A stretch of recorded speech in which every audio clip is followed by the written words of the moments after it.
I've been a little bit nervous preparing for this speech because I'm not used to doing this. And now I'm absolutely terrified because I've never seen such a bunch of far left extremists in my life. It's an absolute outrage that we're all gathered here in one place and we've been banned from doing so. I live in Huddersfield. I've lived in Huddersfield for the past 2 years, but originally I'm from Bradford. I was born on a council estate in Bradford, and I grew up in one of the poorest parts, or one of the poorest cities in this country.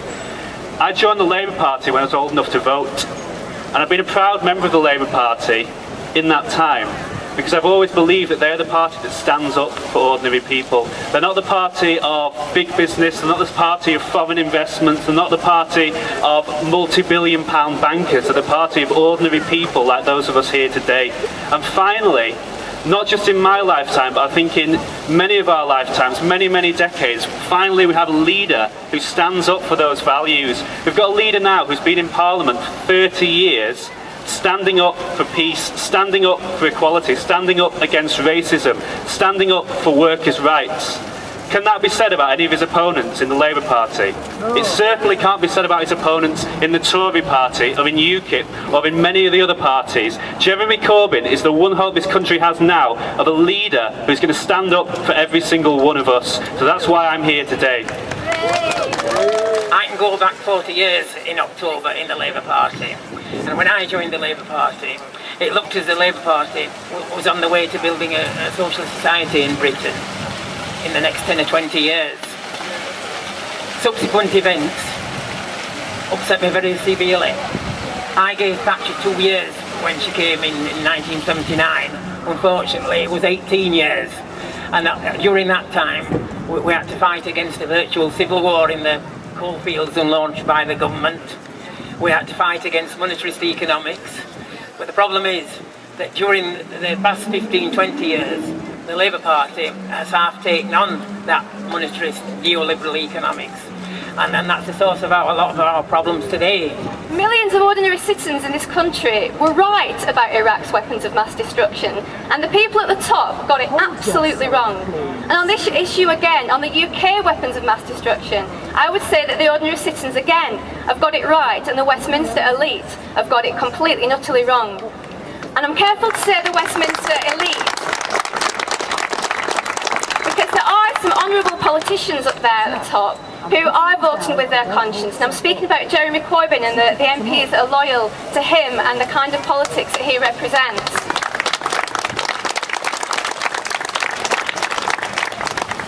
So Corbyn, along with many people here and many people in the rest of the country, we know that whatever the MPs vote, that nuclear weapons are immoral. Any weapon designed to kill millions of civilians at a time, including those not even yet born, are definitely immoral. They're also illegal, according to the World Court. And to see Theresa May step up to that dispatch box and say without equivocation, without qualification, that yes, she would press that nuclear button and kill hundreds of thousands of civilians, that is actually a war crime. And then at the same time, they're saying that Jeremy Corbyn, who said that he wouldn't do that, is therefore not fit to be Prime Minister.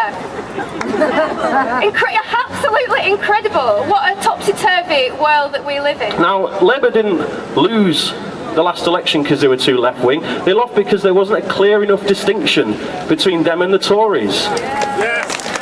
Us people here, we don't regard ourselves as being radical. We're not radical. It's not radical to believe that everyone deserves the right for fair, decent education. It's not radical that people should have the chance to go and visit their local A&E. It's not radical to think that everyone deserves the chance of having safe housing that's affordable to live in. It's not radical to believe that we want to get rid of weapons of mass destruction and have a peaceful world. They're not radical things. What is radical is saying that you would not think twice about authorising the pushing of a button to kill 100,000 people in a foreign land. Yet Labour MPs applauded Theresa May for that. They ought to be utterly ashamed of themselves.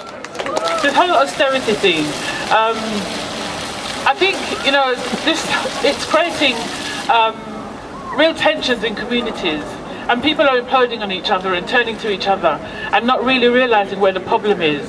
And I think under a Corbyn-led government, he will definitely tackle the issues which are creating this climate of austerity amongst ordinary people. And I think overall, Jeremy understands also that only love, mindfulness and compassion at the heart of UK politics will really create a really peaceful and safe environment. Thank you. And now we have a massive campaign. Nearly 100,000 people have voiced their opposition to the Clinical Commissioning Group's proposal to shut the A&E. And what that means is mortality increases, people die. That's a fact. We have clinical data that we've produced and sent to the CCG. So it's not just about not getting to the A&E to help if you've got a broken leg. It's serious business. And this campaign is aiming to victory. And I'll tell you something, we will win. And we will get this proposal rejected. Hello, my name is Des. Some of you know me, some of you don't. I haven't come prepared to speak, but the moment inspired me. I just want to say a few words that is not necessarily party specific, but in support of decent leadership, because recent turn of events in politics has fueled a heightened level of race crime around the country. Not all reported. It once was the Pakistani people, it once was the black people, now it's the Polish people. Who the hell is it going to be next? We will not stand unless we stand as a community together. We will not stand unless we can social educate each other by being supportive to each other. It needs this kind of social education that's not always within the school parameters. It's within individual, it's within self, and it's within everything you do. Everything you do by your action and kind words. If you're seeing someone who's being bullied, who's being put on, whatever their colour or creed, do something to help. Report it. It's another statistic, but it's better than it's nothing and goes unsaid. The recent times have just fueled a lot of negative, well, SHIT, my little one's next to me. And really I just want to say, united we stand. So let's stand united. Social cohesion and community is what will pull us together. Thank you for listening. I've lost my democracy. I can't find it anyway. I'm hoping it can support me and find it, because I really urgently need it. I was going to bring my dictionary, but the word democracy, I was going to use my dictionary, but the word democracy has just disappeared from it. Someone's sabotaged it. I don't know how that's happened. I don't know where it's come from. I was going to read the definition of democracy and tell you what it was, but I think it's just easier to tell you what it isn't. Actually, you can see that for yourselves though, can't you? All you need to do is look at why we're here today, look at the behaviour of the parliamentary PMs, look at the behaviour of the press, the media, of everybody. This is why we're here today. I've lost my democracy. I really need you to help me to find this. I'm hoping that over the next few months you can do that for me, and that in September we can do that. That'd be great, yeah. So, thank you very much. No more attacks on democracy. In fact, democracy should be enhanced. Members should be allowed to have meetings, to discuss whatever they want, whatever issues, should be allowed to get involved in campaigns. You know, the Labour Party, if it's to be a party that defends public services, it should be at the forefront of supporting the Hands Off HRI campaign. It should be at the forefront of campaigns around Black Lives Matter and anti-racism and other issues. And we should... Hello, I am 13 years old and I've only really got interested in politics in the last couple of years. But I think anyone who has a sense of morality should know that Jeremy Corbyn is the person who should lead our country. I think he's the only politician at the moment who is worth trusting. He is the only one who cares about the working class people, and he is the only one, you know, who can make our country, make our country great. We need someone who will stand for working class people, and we need someone who is not a coward, who will answer questions when asked, and you know, who will say what he thinks, who will speak his mind, because there are too many politicians at the moment who are too scared to say what they think, who are too scared to put their points across, and he's not.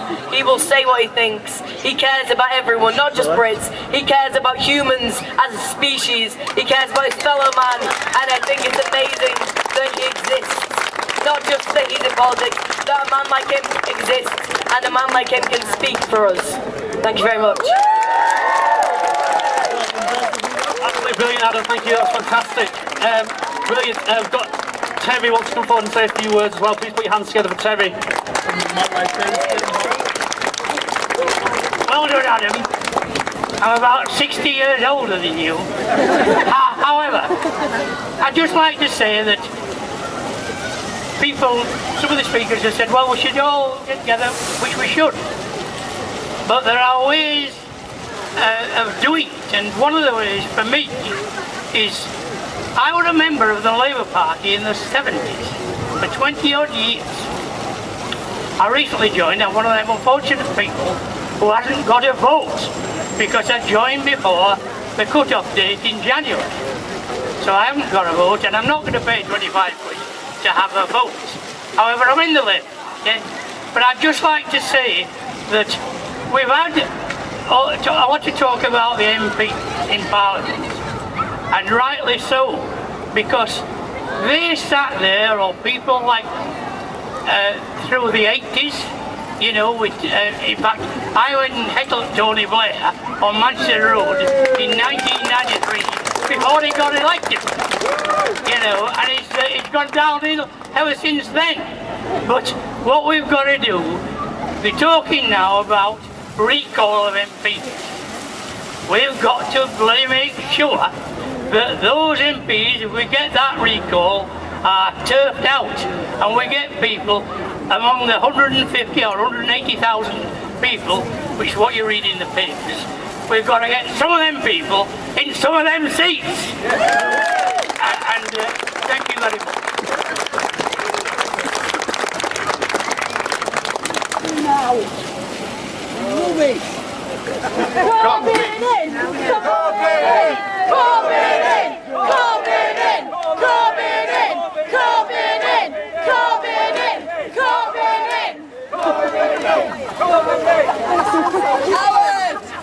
That is precisely the kind of people. Get off, you silly old fool. That's precisely the kind of people we need to have a dialogue with. Not to shout them down, but to talk to them. Because people read what's in the Daily Mail and the Sun, and they think Corbyn's not up for the job, purely because of the papers that they read. That's the kind of dialogue that we need to have with people like that. People who are against us, not people who are for us, so we can win them down. But we were told, get Blair in, just vote him in, and it'll all change. It bloody did. It changed for the worse. Thank you again so much for everybody for coming along, everybody who's spoken today, and just keep on doing what you're doing basically. Keep supporting Jeremy Corbyn in whatever way you can do, and keep spreading that message to people. Just finally before we go, we thought Adam would be the youngest member of the audience to speak. We've actually got Zach here who's going to come and overtake that mantle now, I think, before we go. Live in peace. Thank you very much.